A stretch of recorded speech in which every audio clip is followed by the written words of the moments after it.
सभी दर्शकों को टोरा दून की तरफ से नमस्कार। मैं हूँ ऋषि पाल आर्य और आज हम पहुंचे हैं लाटर साहब के फार्म हाउस पे। और मेरे साथ जो मूर्ति बैठी है, जो साधु संत बैठे हैं, वो किसी के परिचय के मोहताज नहीं है। उनने तो अपना पूरा जीवन समाज के कामों में लगा दिया, आर्य समाज के कामों में लगा दिया। और एक देश में बहुत बड़ा उपद्रव हो रहा है, धर्म परिवर्तन। यू क्यों हो रहा है, कैसे बंद होगा, यह हमारा कानून लचकीला है।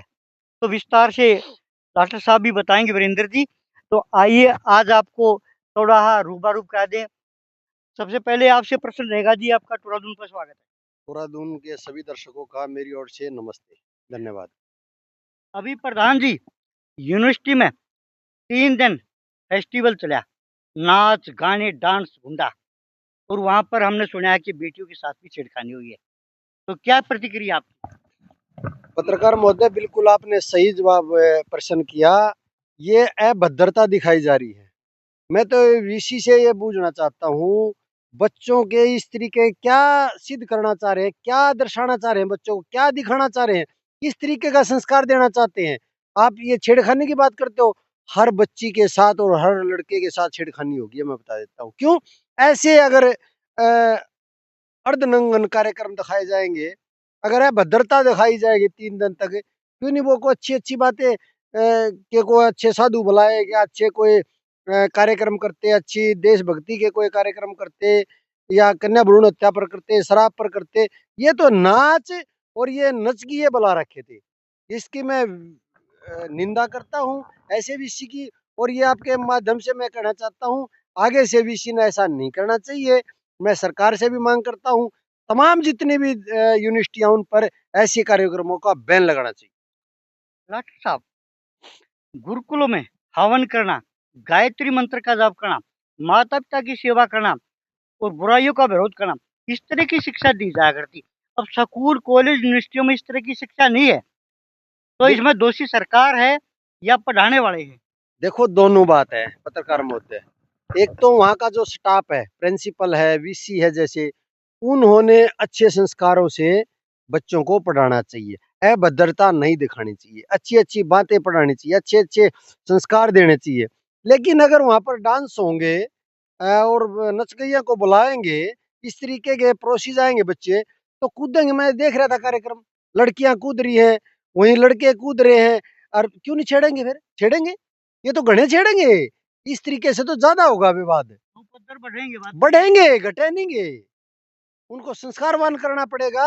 एक ही है, आर्य समाज की क्लास में बिठाना पड़ेगा, विद्वानों को वहां बुलाना पड़ेगा, यूनिवर्सिटी में हवन करने पड़ेंगे, उनमें संस्कार देने पड़ेंगे बच्चों को, कैंप भी लगाने पड़ेंगे, कैंप लगाने पड़ेंगे, चरित्र निर्माण कैंप लगाने। चरित्र हमारे जमा युवाओं का खत्म हो रहा है, बिल्कुल चरित्र नाम की कोई चीज नहीं है। उन्होंने ये नहीं पता। एक बार मैं पत्रकार महोदय में बताता हूँ, माँ दूसरी आ सकती है, बाप दूसरी शादी कर लेगा, बाप दूसरा आ सकता है, माँ दूसरी शादी कर लेगी, बेबे दूसरी आ सकती है, भाई दूसरा आ सकता है। लेकिन अगर एक बार 100 साल की जिंदगी में चरित्र खत्म हो गया तो धरती पर आए नहीं गा वापस में।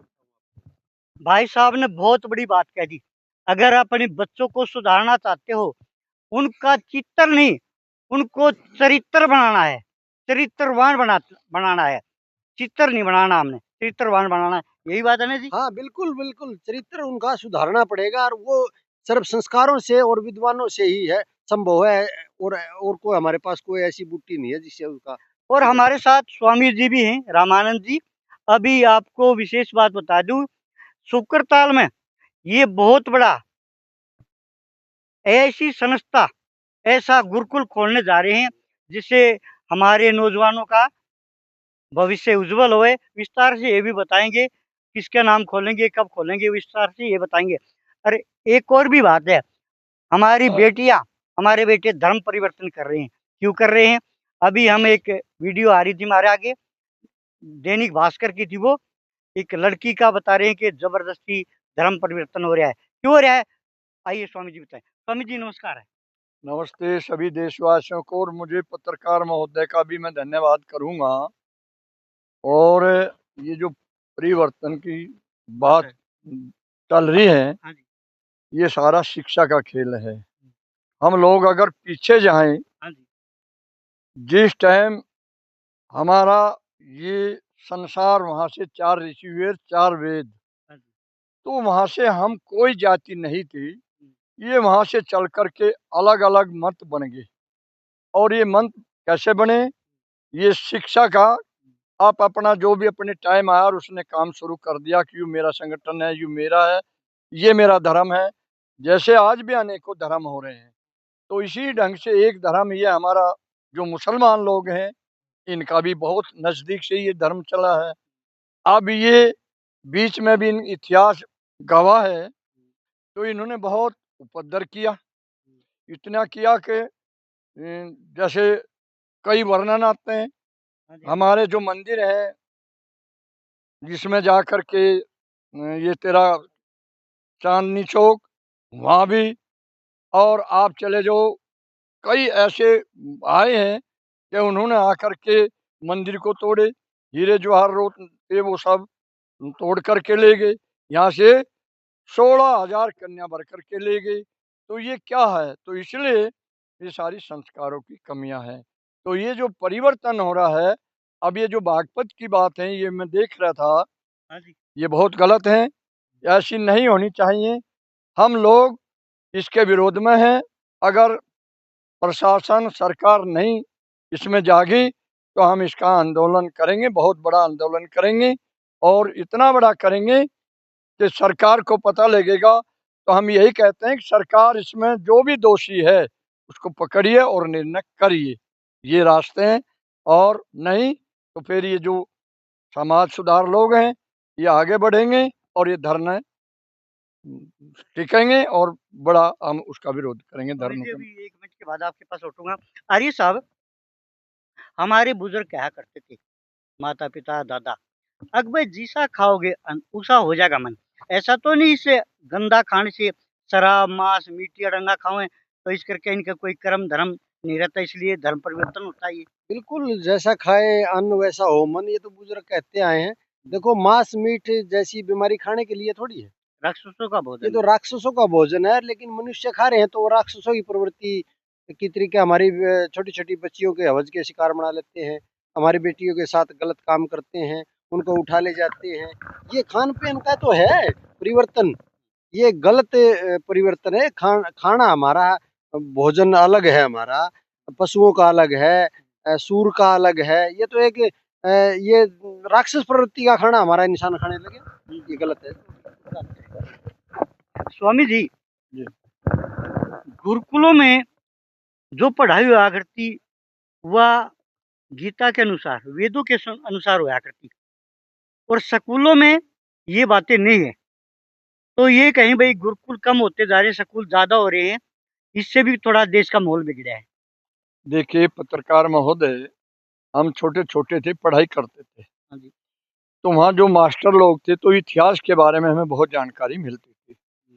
तो जो आज इतिहास जो थे वो हटा दिए। हुँ। तो इतिहास भी बहुत बड़ा पढ़ाई में हमें लागू करवा देना चाहिए कि हमारे महापुरुष जितने भी हुए उनके नाम, उनके हिसाब से पढ़ाई होनी चाहिए थी। अब ये कई ऐसे लोग आए हैं कि उनके नाम इसमें घसोड़ दिए, और उनका भी नुकसान है। तो इसलिए संस्कार सबसे पहले यही है कि हमारे यहाँ वेदों में कि माँ के गर्भ में ही बच्चा पैदा निर्माण होता है। जैसे हम किसान हैं, खेती को जोतते हैं, खाद डालते हैं, बीज डालते हैं, इसी ढंग से हमारी जो मातृ शक्ति की जो माताएं थी, वो पहले बड़ा भारी अच्छा देसी खाना, ईश्वर भक्ति करना, और फिर वो संतान को पैदा करना। उस ढंग के हम संतान थे, ऋषि मुनियों के हम लोग संतान थे। स्वामी जी ने बहुत बड़ी बात कह दी कि भाई ज्ञान गर्भ से भी होता है। अब जैसे भैंस का बच्चा है या गाय का बच्चा है, आप उनको तालाब में छोड़ दो, अपने आप वो तरण लग जाएँगे। उनको कोई नहीं सिखाता, क्योंकि उनकी माँ जो थी, उसने ही गर्भ में उनको सिखाया है। अरे साहब, आखिरी प्रश्न रहेगा, हमने तो ये बता दो सीधी बात से, ये देश बचे कैसे गा? ये पत्रकार महोदय, एक ही आसान तरीका है, जो वेद की तरफ दौड़ोगे, ऋषि मुनियों की बातों को और क्रांतिकारियों के अगर विचार सुनोगे, विद्वानों के अगर विचार सुनोगे, उनके उनके गोडों में अगर बैठोगे, उनके नजदीक अगर जाओगे, उसमें संस्कार तभी बनेंगे। और अब ये इस तरीके के डीजे में परोसी जा रहे हैं बच्चों को, ये सिर्फ सिर्फ ये एक चाल है, हमारे युवाओं को बर्बाद करने का एक षड्यंत्र है, मैं ये कहूंगा। क्यों नहीं सरकार बैन लगाती इस पर? क्यों यूनिवर्सिटी यूनिवर्सिटी तो सरकार के अंडर है, प्राइवेट स्कूल भी सरकार के अंडर है, क्यों नहीं ये जारी करती लेटर? अगर कोई भी स्कूल में भद्रता और डीजे नहीं बजाया जाएगा, है गीता पढ़ाई जाए, वेद को पढ़ाया जाए, क्यों नहीं जारी करती? क्या दिक्कत है? राजनीतिक लोग भी नहीं चाहते अगर हमारे देश के युवा पढ़े लिखे हो जाए, हमारी देश की लड़कियां वीरांगना हो जाए, नहीं चाहते वो भी। क्या उन्होंने अपनी कुर्सी कुर्सी की? हाँ बस बस बस, सिर्फ कुर्सी। ये तो अब सिद्ध होने लग रहा है, क्यों नहीं बोल रहे? हमें कोई विधानसभा में नहीं ठहरे, कोई संसद भवन में नहीं अपनी विचार रख रहे। स्वामी जी, आपकी क्या प्रतिक्रिया है? आप देखिए, मैं एक बात और आपको कहना चाहूँगा आपके चैनल के माध्यम। हाँ जी, हाँ जी। मैं कई बार खेल-कूद को देखते हैं हम इस पे फ़ोन पे, जो जन्म देते हैं बच्चों को, लड़कियों को, माँ-बाप का संबंध, लड़कियाँ का संबंध, ये जो परोस रहे हैं इस पे नेट पे, हाँ जी, हाँ जी। ये सब झूठी बातें हैं। ये झूठा बना करके जो हमारे बच्चे छोटी क्लास में जहाँ तक इंटर तक हैं, उनको जानकारी तो है नहीं। इस पे जो जितनी भी गंदगी, नंगे नाच, तो मैं तो आपके माध्यम से कहूँगा कि ये जो निकम्मी इस पे वीडियो डालते हैं, सरकार को भी कहूँगा कि वो इतनी पावरफुल है, ताकत है, जो भी इस पे गंदी वीडियो डालता है, उसका तुरंत चालान करो और उसको पेड़ पे बांध करके उसका खून निकाल लिया जा। इस ढंग की अच्छी बातों डालो। हम लोग ऋषि मुनियों की संतान हैं, वेदों को मानते हैं, और आज ये जो बिगाड़ दिया गलत है। आपके माध्यम से ये कहूँगा कि अच्छे काम करें, अच्छी वीडियो डालें। स्वामी जी ने बहुत बड़ी बात कह दी, और हमारे भी आंखों में ये कहूँगा कि नीर झलक गया। हमारे बीच में वो साधु नहीं रहे, वो भगवान को प्यारे हुए और परमात्मा उनको अपने चरणों में स्थान भी दे। स्वामी अंदरवेश जी, उनके साथ हमने दिल्ली गिरफ्तारी दी दूरदर्शन पे, तो वहाँ का जो मैनेजर था उसने कहा, जी मेरी मजबूरी है ये गलत चलचित्र दिखाना, मेरे बच्चों पर भी असर पड़ा है, तो आप सरकार से, प्रधानमंत्री से या राष्ट्रपति से प्रार्थना करो ताकि हम भी ना दिखाएं, हमारी मजबूरी है। और दोस्तों, ये थे हमारे साथ आर्य साहब और स्वामी जी, जिन्होंने पूरा विस्तार से बताया। आप भी कमेंट करके अपनी राय से दे सकते हो। मैं हूँ टोरादुन के साथ जुड़ाना से। जय हिंद, जय भारत, वंदे मातरम।